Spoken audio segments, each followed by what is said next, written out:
세상을 살면 살수록 한 가지 어렸을 때부터 한 번씩 들었던 어떤 단어가 생각이 납니다.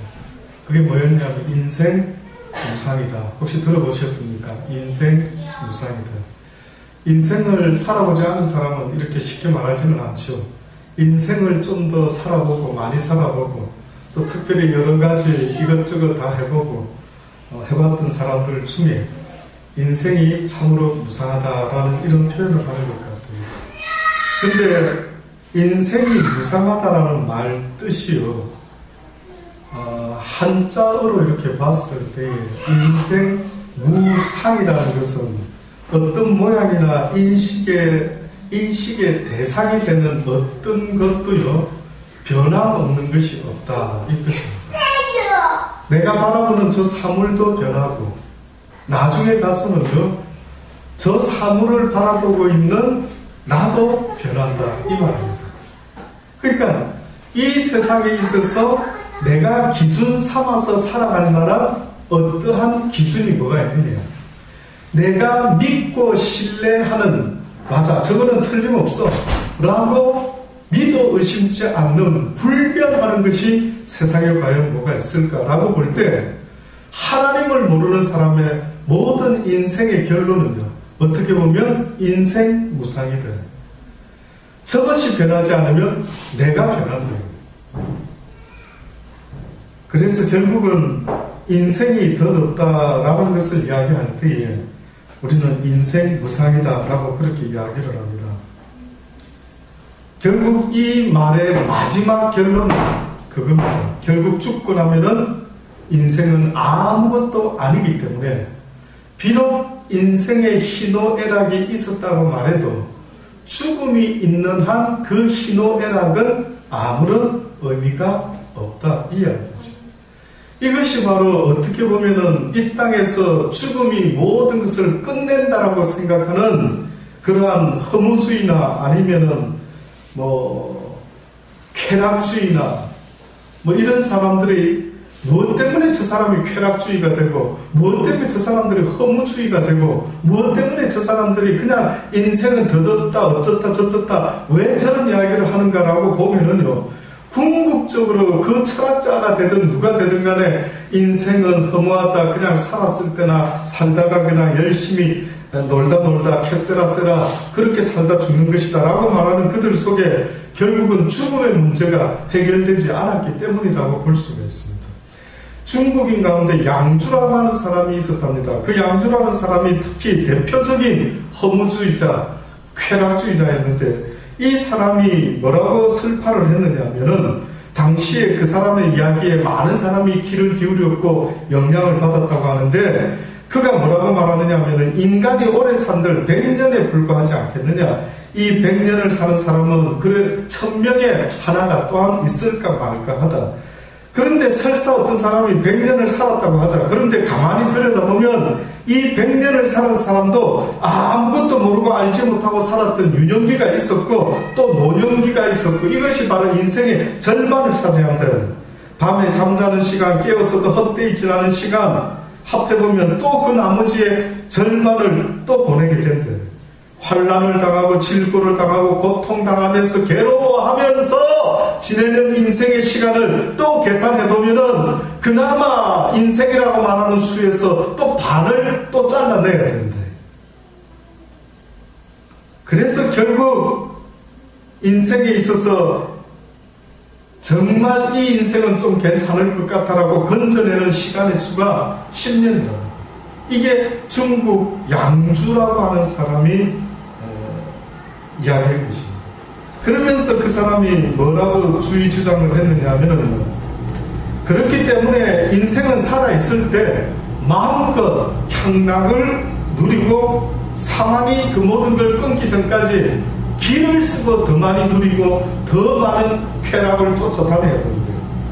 그래서 그저 귀로 듣고 싶은 말 다 듣고 눈으로 보고 싶은 거 보고 코로 냄새 맡고 싶은 것을 다 냄새 맡고 입으로 먹고 싶은 거 다 먹고 입으로 하고 싶은 말 다 하고 육신으로 하고 싶은 것을요 다 해라는 것입니다. 마음으로 하고 싶은 것 또한 다 해라는 것입니다. 이것이 바로 옛날 양주라고 하는 사람이 그 당시 때 주장을 했던 그런 이야기라고 합니다. 충분히 저는 이해가 됩니다. 저는 이 사람의 이 이야기가요, 얼마든지 이해가 됩니다. 왜냐? 만약에 저도 하나님을 알지 못했다라고 한다면은 아마 100% 살아있을 동안에 길을 쓰고 쾌락을 쫓아가지고 한번 막 죽기 전까지 눈 감기 전에 젊어서 못세 늙어지면 못 노나니 이러면서 아마 살았지 않았겠는가라는 생각이 드는 것입니다. 그러나 뜻밖에도 인생이 지금 전도서 기자도 어떻게 보면은요, 똑같은 말을, 더 심한 말을 하는 거죠. 전도서 기자도 이 중국의 양주 못지않게 뭘 지금 말하고 있느냐면 하나님이 없는 세상에서 산다라고 하는 것은 한마디로 헛되고 헛되니 모든 것이 헛되고 해안에 새 것이다라고 말할 수 있는, 야 정말 깨끗한 것, 변하지 않는 것, 정말 기준이 되는 어떤 것, 이것이 과연 있느냐? 없다라고 말합니다.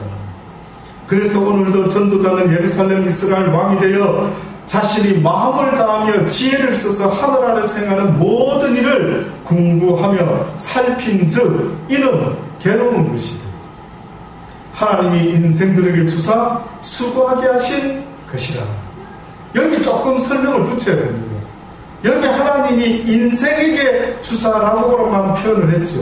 여기서 말하는 이 인생이라고 하는 것은요, 원어의 뜻은 사람의 아들, son of man이라는 뜻입니다. 사람의 아들이다, 인생들. 사람의 아들, 결국은 아담의 타락 이후에 인생의 고역과 역경에 처한 상태의 모습을 지금 인생들이라고 말하는 거예요. 그러니 결국 우리 인생이 원래는 이렇게 힘들고 고생스럽고 허무한 것이 아니었는데, 죄라는 놈의 이 문제가 해결되지 않는 한 사망이라는 것이 나를 주관하고 있다 보니까 사망 아래에서 살아가는 모든 인간들이 뜻밖에도 그들의 모든 사상과 생각들이 무엇으로 끝이 나고 마느냐면은 바로 허무와 쾌락으로 끝이 나버리고 만다. 더 이상 다른 걸 생각할 수가 없다. 만약에 죽음의 문제를 해결할 수 있는 영생의 길이 있다라고 한다면 아마 그들은 그렇게 말하지는 않았을 겁니다. 부지런히 그 진리의 길을 향해서 비록 좁은 길이지만 영원한 하나님의 나라에 갈 수 있는 그 생명의 길이 있다면 아마 그 길을 힘들더라도 그들은 갔을 겁니다. 그러나 이 땅의 죽음으로 희망이 사라진 세상에서 그들이 겨우 생각할 수 있었던 것은 허무와 쾌락의 범주를 벗어나지는 못했다.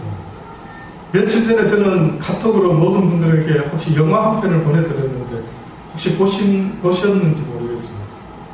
한번 보십시오. 또 한 영화를 보내드릴까 이어서 보내려고 했는데 혹시 너무 벅차하실까봐 오늘 내일 좀 생각을 하고 있습니다. 요한 계시록에 대한 요한의 일대기, 특히 요한이 밤모섬에 갔을 때에 그가 보았던 환상의 이야기를 영화로 너무 잘 만들었다.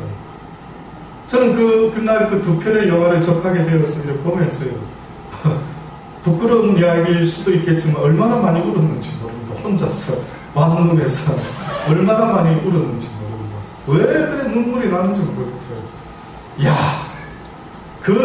어제 보내드렸던, 그제 보내드렸던 그 영화 중에 그 제목이 피터라고 하는 사도 베드로였습니다.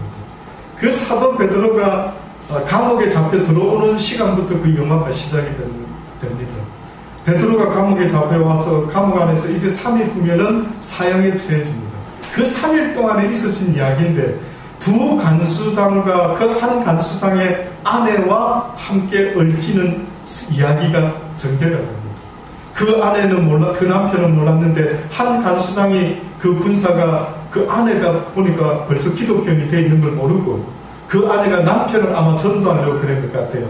여보, 그 위대한 예수 그리스도의 사도, 첫 번째 사도인 베드로 사도가 감옥에 잡혀왔다면서요. 잡혀왔지. 여보, 나 궁금한 게 있어. 그 사람에게 꼭 뭐 좀 물어봐 줬으면 좋겠어. 예수님이 살아계실 때에 마지막에 그 최후의 모습이 어땠는지를 꼭 그 사람에게 좀 물어봐서 나한테 알려줘. 영화 스토리상 보면은 처음에 그 아내가 뭘 몰라서 그 남편에게 좀 물어본 줄, 저도 그렇게 알았죠. 근데 근데 나중에 가보니까 이미 이 아내는 크리스찬이었던 거예요. 여보, 나도 크리스찬이라고.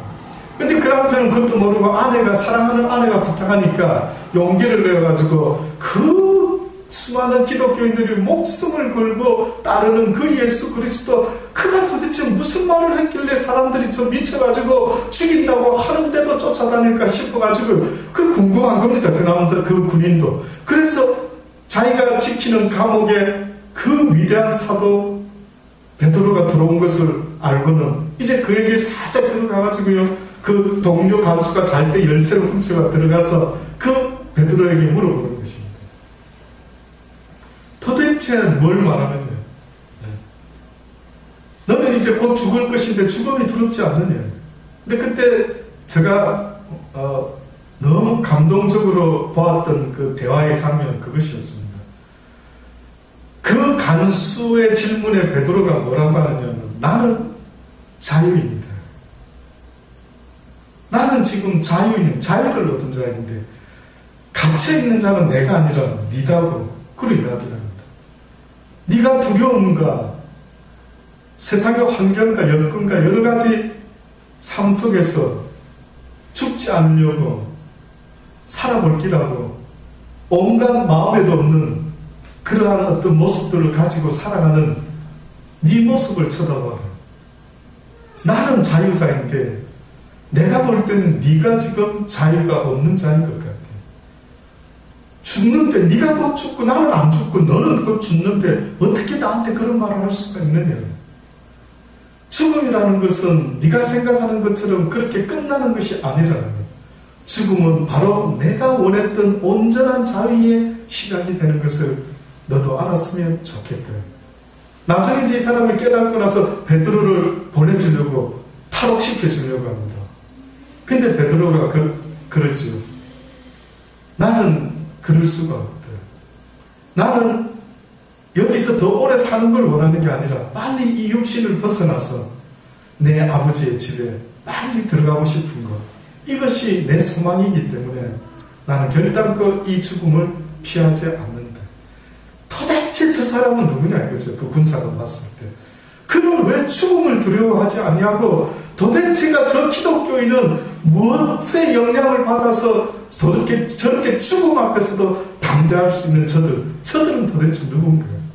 그래서 이제 계속 예수님의 일대기의 이야기를, 죽음 앞에서의 예수님의 모습 이런 걸 이제 물어보고 또 물어보고, 그래가 이제 그 이야기를 자기 아내한테 전해주는데 뜻밖에도 아내가 하는 말이, 나는 이미 그렇지 않다. 당신도 그분의 그 진리를 들었으니 이제는 그 말씀을 믿을 수 있어야 된다. 그렇게. 그러니까 그 간수 또 한 사람은 바깥에서 듣거든. 밖에서. 저 예수, 살아있을 때 그 놀라웠던 예수의 수제자라니 저자가 내 감옥에 들어왔으니 해가지고 그 친구 동료가 들어가가지고 물어보고 질문하는 이야기를 관심 없는 척 하다가 들어가가지고 계속 문 밖에서 한 사람은 또 듣고 있습니다. 결국은 그 아내와 두 군사, 그 문지기와 함께 이제 나중에 베드로 사도한테 들어가서요, 세례를 받습니다. 내가 성부와 성자와 성령의 이름으로 너희들에게 세례를 준다. 마지막 죽으면서 베드로가 이제 죽기 위해서 두 간수장이 너무 안타까운 마음으로 자기들의 이제 대장이 베드로를 끌어내서 이제 처형을 해라. 또 누가 잡혀왔다는데 보니까 사도 바울이 잡혀요. 빨리 감방을 띄워야 되니까 처형해라. 그래서 그 데리고 가는데 그 맨 마지막에 나오는 그 멘트가 뭐였느냐 하면, 성경에 우리가 너무 잘 아는 내가 곧 길이요 진리요 생명입니다. 나로 말미암지 않고는 아버지께로 올 자가 없느니라. 이 말씀이 그 마지막 베드로 사도가 감옥에서 그 두 병사의 손에 이끌려서 나가는 그 뒷모습이 바로 마지막 장면이더라.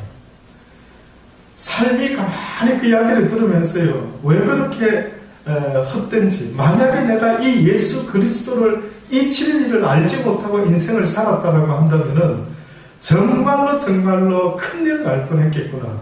정말로 이 세상을 아무리 50년을 살고 60년을 살고 수많은 시간을 살아본다 할지라도 이것은 분명히 헛되고 헛된 인생인 것을 누구나가 어떻게 보면 하나님 없이 살아보면 그것을 더 늦기 전에, 다시 말하면 인생이라는 이 시간은 태엽을 한번 감으면은 다시는 되돌릴 수 없는 것이기 때문에 그 태엽의 시계가 어느 시간에 멈출지는 사람마다 다르다고 말이죠.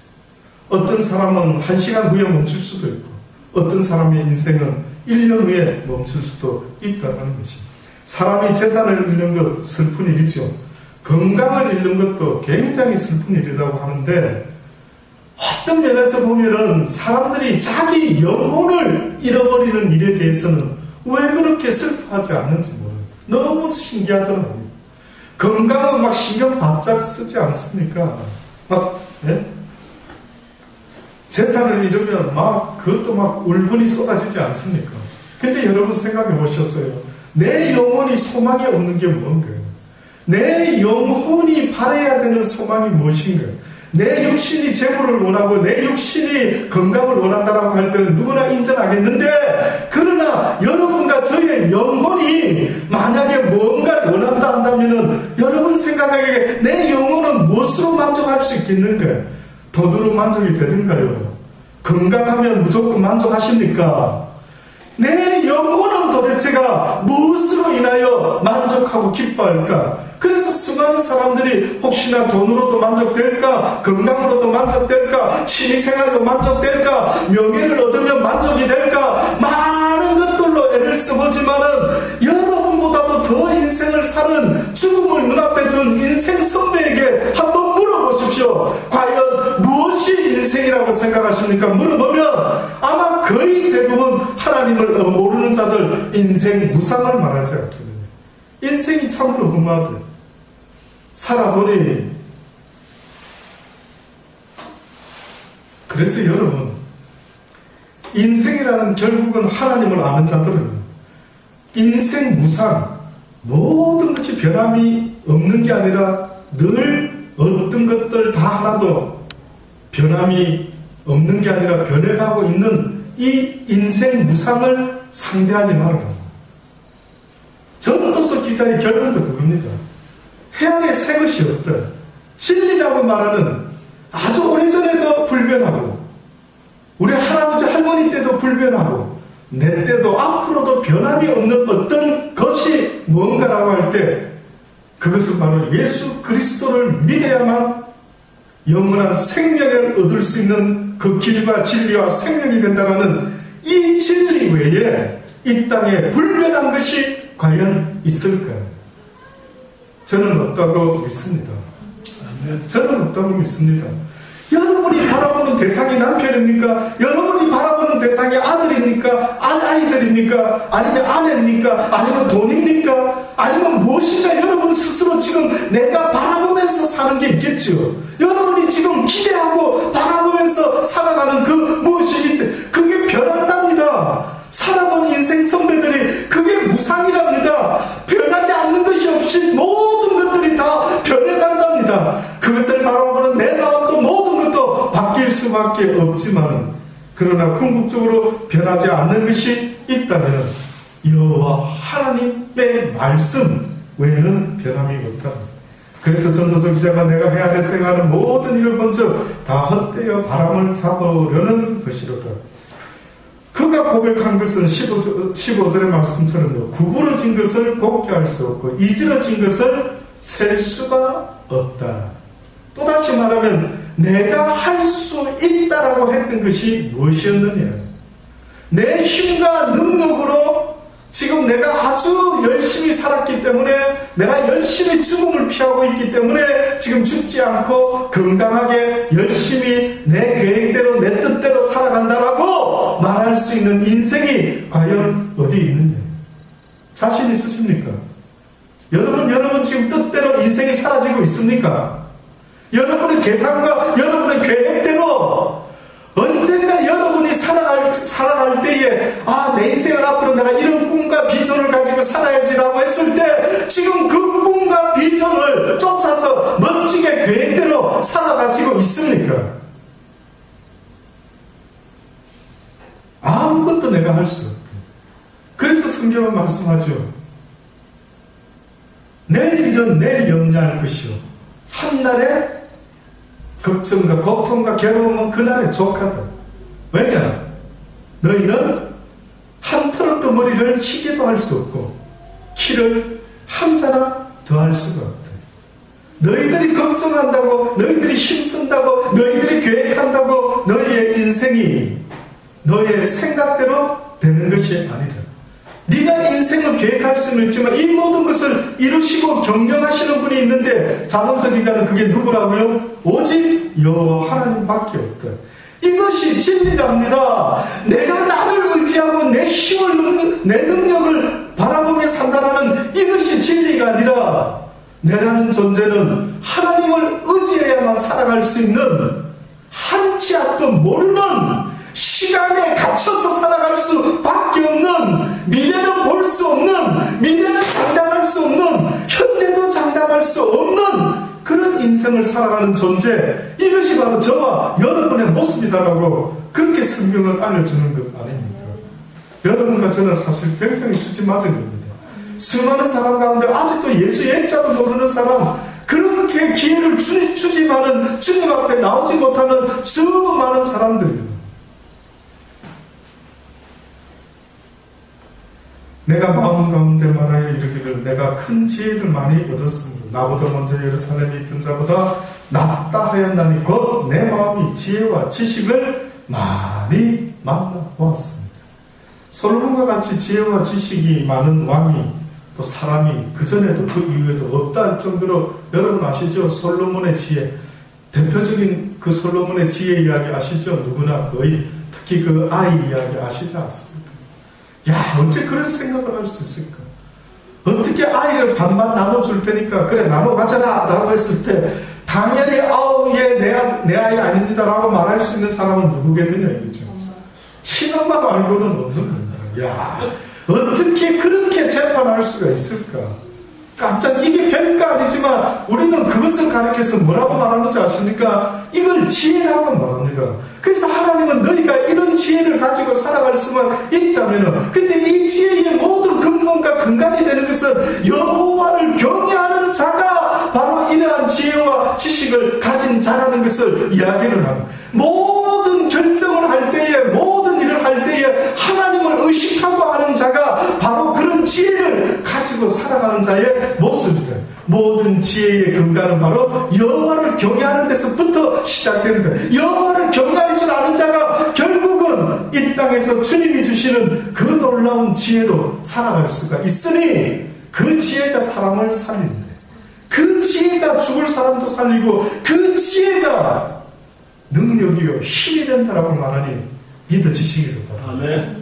이게 유대인들이, 그래서 유대인들은 그렇지 않습니까? 만약에 막 어디 배를 타고 상인들과 함께 유대인들이 가다가 풍랑을 만나서 다 들고 다니던 재물을 막 비즈니스 막 그 백을 다 잃어버려서 거지가 되어 섬마을에 도착했는데, 유독 그곳에서부터 다시 불을 모을 수 있는 자가 누구라고요?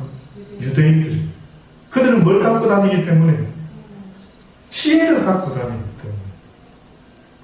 저는 그래서 KFC 그 치킨 가게 할아버지 볼 때마다 그 사람은 그런 세상적인 비즈니스를 하더라도 그 사람은 은퇴하고 나서 모든 사람이 이제 뭐 할 일이 없다라고 하는 그 시점에서 어떻게 보면 그 할아버지는 내 생명 있는 날까지 은퇴란 없다. 내가 죽기 전까지 내 인생의 은퇴는 있을 수가 없고, 저는 그게 너무나 와닿더라고요. 그렇다. 주님이 나를 부르시기 전까지 은퇴는 무슨 놈의 은퇴. 모세도 그가 80살에 애굽에서 고생하는 그의 민족을 출애굽시킬 때에 그는 은퇴해야 될 나이 때의 부름을 받지 않습니다. 놀랍죠. 왜 우리 생각과 아버지의 생각이 다른지 모릅니다. 이제 은퇴해서 나는 입술이 둔하고 늙어서 나는 이제 기력도 없고 아무것도 할 자신이 없습니다. 그저 나는 못하겠습니다라고 굳고 반대를 하는 그 모세를 갖다가 하나님은 굳고 내가 너를 쓰겠다라고 할 때 하나님의 뜻과 우리의 생각이 무슨 차이가 있었던 걸까요? 하나님은 어떤 사람 좋아하는 것 같습니까? 내려오는 사람. 예, 인생 진짜 막장, 이제 더 이상 소망이 없다, 힘이 없다, 이제는 내가 아무것도 할 수 없는 자이다라고 깨끗이 자기를 비워준 자에게 하나님께서는 역사하고 싶어 하시는 거예요. 왜? 만약에 그렇지 못하면 그 인간이 갑자기 뭐가 잘 되면은 그 하나님의 영광을 어떻게 합니까? 가로채는 겁니다. 봐라, 내가 인생 말년에 이렇게 히트 한번 칠 줄 알았지, 뭐 이러면서 또 하나님의 영광을 가로채가지고. 그러니까 하나님은 어떻게 보면 여러분이 하나님께 쓰임받고 싶다 한다면요, 어떤 면에서 나가 빨리 죽을 수만 있으면 가능합니다. 빨라지는. 그래서 이제는 여러분의 입에서 사나 죽으나 오직 주님 때문이다 라는 것이 여러분의 입에서부터 인정을 할 수 있을 때, 그래서 여러분의 삶 가운데 이제는 불평과 불만과 나의 뜻대로 되지 않는다라고 내가 막 속상해하는 이 모든 것들이 죽어질 때에, 그래서 한 번씩 저도 요즘 저를 체크해 봅니다. 오늘은 내가 죽었나? 오늘은 내가 살았나 죽었나 봅니다. 오늘 내가 열받았나? 열받지 않았나? 요즘은 요 며칠 조금 열을 안 받는 것 같아요. 몸도 좀 편한 것 같기도 하고. 그래서 제가 요 며칠 몸이 좀 상당히 편해진 것 같아요. 매일 기도할 때마다 제가 내 원대로 되지 말고 진짜 아버지의 원대로만 되기 원합니다. 죽을 수 있다면 그 길을 날마다 구하게 하여 주옵소서. 이제는 내가 죽고 내 안에 주님께서 사시기를 합니다. 그래서 언젠가 말씀드린 대로 계시록의 3장의 말씀에 누구든지 내가 문 밖에 서서 문을 두드리노니 할 때에 여러분 잊지 마세요. 문을 두드리는 건 누가 합니까? 그건 누가 하는 겁니까? 주께서 하시죠.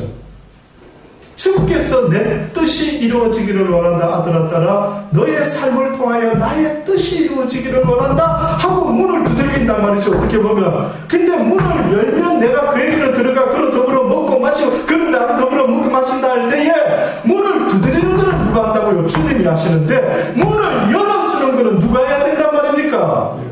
내가 해야 된다고 지금 자꾸 말을 합니다. 그래서 성경에 보면 양의 문이 되시는 이 선하신 목자는 담을 울타리를 넘지 않는다라고 말합니다. 무슨 뜻인지 아십니까? 이 자유의지로 나에게 스스로 복종해다오 이거죠. 그런데 사단이라는 놈은 문을 두들기는 게 아닙니다. 악한 사단은요, 이 육신을 빼앗고 나서부터는요, 그놈은 나한테 야, 나 오늘 나쁜 짓 생각하는데 너 나쁜 짓에 동참 좀 해줄래? 이렇게 물어보지 않고 곧바로 나에게 악한 생각으로 내 신령을 뒤집어 놓는 겁니다. 그래서 양의 문으로 들어가는 주님은 선한 목자라 그러고, 이 악한 사단과 영들은 나한테 물어보지도 않고 지멋대로 날마다 나를 갖다가 괴로운 곳으로 끌고 가고 원치 않는 곳으로 끌고 가고 쓸데없는 생각으로 끌고 가고 사람을 미워하는 생각으로 끌고 가고 돈을 사랑하게 만들고 뭐또 온갖 불평과 불만과 도무지 살아있을 때부터 지옥 같은 인생을 그놈은 우리한테 안겨주려고요. 살아보셔서 좀 아시지 않습니까? 저와 여러분이 이제까지 살아와 봤기 때문에 여러분 누가 뭐라고 말 안 해도 인생 좀 사신 분은 어떻게 보면 뭐 빼고 잠자는 시간 빼고 불평 불만했던 거 빼고 괴로웠던 시절 빼고 하면 여러분한테 남는 시간 중에 와 감사와 기쁨이 충만했다 몇 시간 몇 년이나 될 것 같습니까? 거의 지옥을 방불하는 인생살. 어느 순간에 잠깐 핑크빛 연애 시절 빼고는 어떻게 보면 여러분 죽지 못해서 사는 거 아닙니까? 죽지 못해서 사는 거 아닙니까? 누가 나 죽여주면 끝날 텐데 그 누가 죽여주지 않고 스스로 죽을 용기는 조금 없기 때문에 어떻게 보면 죽지 못해서 살아가는. 그래서 성경은 뭐랍니까? 너희가 살아있는 것 같으나 실상은 죽은 것이다. 네 심령에 낙이 없다라는 그것은 네가 살아있는 것 같으나 죽은 인생이다. 살아있는 생명은 언젠가도 말씀드렸죠. 생명은 환희요, 찬미요, 기쁨이요, 감탄이요, 즐거움이에요. 떠오르는 해를 보고 아침에 일어났을 때에 떠오르는 해를 보는 순간에 우와 하고 꽃들이 밤사이에 모든 꽃잎이 꽃을 덮고 있었다고 한다면 해가 뜨면 아시죠? 신기하게 막혀있던 꽃들도 쫙 꽃잎을 피면서 해를 향해서 빵끝 해를 맞지 않는 거예요. 그런데 우리의 인생은 어떻게 보면 하루를 시작할 때에도 어제의 그냥 연속이요. 오늘도 또 일어나자마자 머릿속에는 또 걱정과 근심부터 시작. 누가 이렇게 누가 이렇게 내 인생에 있어서 뭘 심어놨는지 도무지 내 인생은 뭐가 하나 바뀌지 않는데 날마다 세상 것만 쳐다보고 세상의 것으로 기뻐하고 즐거워하다가 실망하다가 낙심하다가 도대체 이 구조가 어떻게 됐는지 모르게 변하지가 않는 겁니다. 저는 그 베드로 사도의 마지막 3일간의 모습을 보면 사실 제가 그걸 보고 나서 감동이 되어서 또 눈에 띄는 어떤 한 영화가 있습니다. 그게 바로 요한계시록에 어떻게 써졌냐면 요한의 마지막 밤모스메스의 이야기였습니다. 나이 많이 먹은 그 요한이요. 로마인들이 기독교인을 다 잡아 죽이고 특히 예수의 사도를 다 없애는 게 목적이었던 때가 있었던 거예요. 그랬더니 예수의 제자들을 다 잡아 죽여라. 아마 다 죽었는데 누구 하나가 행방이 묘했던 거예요. 그게 바로 유배 갔던 요한이 죽었는지 살았는지. 근데 이상하게 누군가가 요한의 묵시다라고 하는 편지들을 전달을 자꾸 하는 겁니다. 이게 로마의 이 왕에게 들어간 겁니다. 이 도대체 누가 이 유언비어인가 진짜인가 요한이 아직도 살아있단 말이야. 어디 있는지 찾아내 명령을 내립니다. 근데 요한이 어느 밤모섬의 감옥에서 다른 이름으로 한 노인네처럼 그저 그렇게 지내고 있는 겁니다. 그러면서 환상을 본 것을 그 옆에 한 사람이 쓰기 시작합니다. 그 쓴 것을 그 편지를 또 그가 전하고 누군가에게 또 누가 사본을 써서 또 전하고 이런 일들이 있습니다.